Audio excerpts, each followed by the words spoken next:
నమస్తే ఫ్రెండ్స్. గత 10 రోజుల నుంచి వస్తున్న వర్షాల కారణంగా గోదావరి, కృష్ణా నది తదితర నదుల పరివాహక ప్రాంతాల్లో ఉండే ప్రజలందరూ ఇబ్బందులకు గురి అవుతున్నారు. ప్రాజెక్ట్స్ నిండిపోయి, ఆ ప్రాజెక్ట్స్‌లో నుంచి వచ్చే నీటిని కిందికి వదలడం వల్ల ఆ నీరు ఉ పూర్తి నిండుకుండలాగా చుట్టూ నివసించేటటువంటి ప్రజలకి, జంతువులకి అన్నిటికీ నష్టం చేస్తూ ముందుకు సాగిపోతున్న క్రమంలో ఎందరికో ఎన్నో రకాలుగా కష్టాలు, నష్టాలొస్తున్నాయి.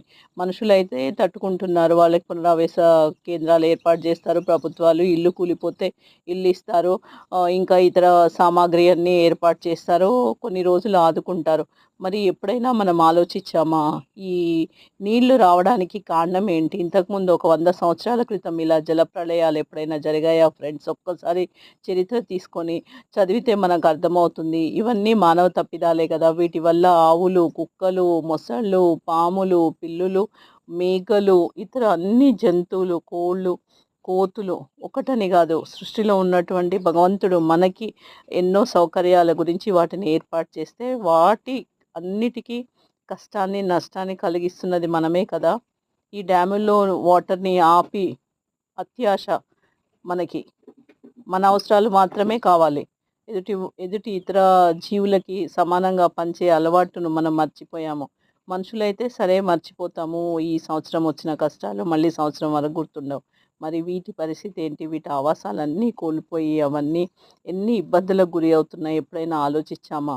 అన్నీ టెంపరరీ సొల్యూషన్సే. వరదలొస్తాయి, కష్టాలొస్తాయి, పునరావాస కేంద్రాలు ఏర్పాటు చేస్తారు. Temporary solutions. అసలు ఈ వరదలు రావడానికి కారణం ఏంటి? అసలు అడవులు ఉంటాయి కదా! అడవులను పెంచితే, మొక్కలు పెట్టి పెంచితే కదా అడవులు ఉంటే అడవులలోకి వర్షాలు వచ్చేవి. అక్కడికి ఆ భూమి పీల్చుకునేది. అలాంటి అవకాశమే ఇవ్వట్లేదు మరి మనం ఇప్పుడు.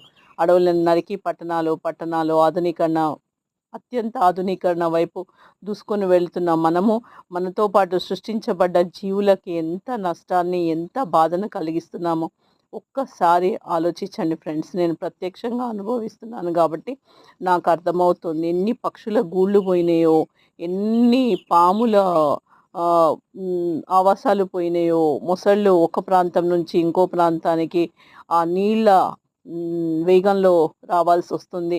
పక్షులైతే వాటి గూళ్ళే కోల్పోతున్నాయి. అదేవిధంగా గొర్రెలు, మేకలు, పిల్లులు అన్ని రకాల జంతువులు అత్యంత కష్టపడుతున్నాయి. దానికి కారణం మనం కాదా ఫ్రెండ్స్? ఒక్కసారి ఆలోచించండి. ఆధునికత ఎంత వెర్రితనాన్ని ఇస్తుందో మన తోటి జీవులకి నిలువ నీడ లేకుండా చేస్తున్నాం.